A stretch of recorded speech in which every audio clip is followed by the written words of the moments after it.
उत्तर प्रदेश में सपा और बसपा के गठबंधन से बीजेपी पहले ही परेशान थी कि अब एनडीए के सहयोगी भी उसकी परेशानी बढ़ा रहे हैं। अक्सर योगी सरकार पर बरसने वाले सुहेलदेव भारतीय समाज पार्टी के अध्यक्ष ओम प्रकाश राजभर ने आज एक बार फिर पार्टी को आंख दिखाई है। इस बार तो उनके तेवर इस कदर तल्ख हैं कि उन्होंने एनडीए छोड़ने की धमकी दे डाली है। साल 2014 के लोकसभा चुनाव में बीजेपी 28 दलों के गठबंधन के साथ मैदान में उतरी थी।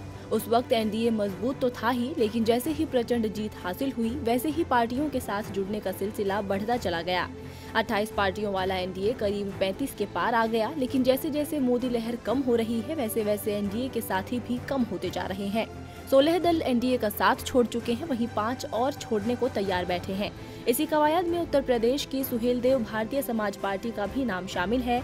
पार्टी अध्यक्ष और योगी सरकार में मंत्री ओम प्रकाश राजभर लगातार बीजेपी को आंख दिखा रहे हैं। आज तो उन्होंने एनडीए को छोड़ने के लिए ही अल्टीमेटम दे दिया। उत्तर प्रदेश की सियासत में बीजेपी के साथ आर पार की लड़ाई का ऐलान करते हुए ओम प्रकाश राजभर ने कहा कि अगर मोदी सरकार अपना वादा पूरा नहीं करती है तो वह सूबे की 80 सीटों पर अपने प्रत्याशियों को उतारेंगे।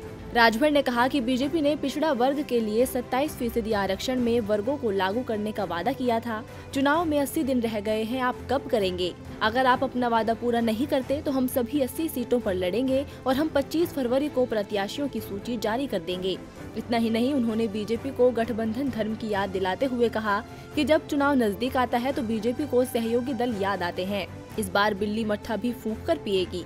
उत्तर प्रदेश में वैसे भी सपा और बसपा के गठबंधन से बीजेपी की बेचैनी बढ़ी हुई है। वहीं अब राजभर भी 80 सीटों पर ताल ठोकते नजर आ रहे हैं। अगर वाकई उन्होंने खुद को एनडीए से अलग कर लिया तो उत्तर प्रदेश में बीजेपी की राह और मुश्किल हो जाएगी। डीबी लाइव की रिपोर्ट। हमारे चैनल से जुड़े रहने के लिए YouTube पर टाइप करें डीबी लाइव, सब्सक्राइब बटन को क्लिक करें और बेल आइकन को दबाना न भूलें ताकि खबरें आप तक पहुंचती रहें। देखते रहिए डीबी लाइव, क्योंकि यहाँ हैं खबरें लगातार।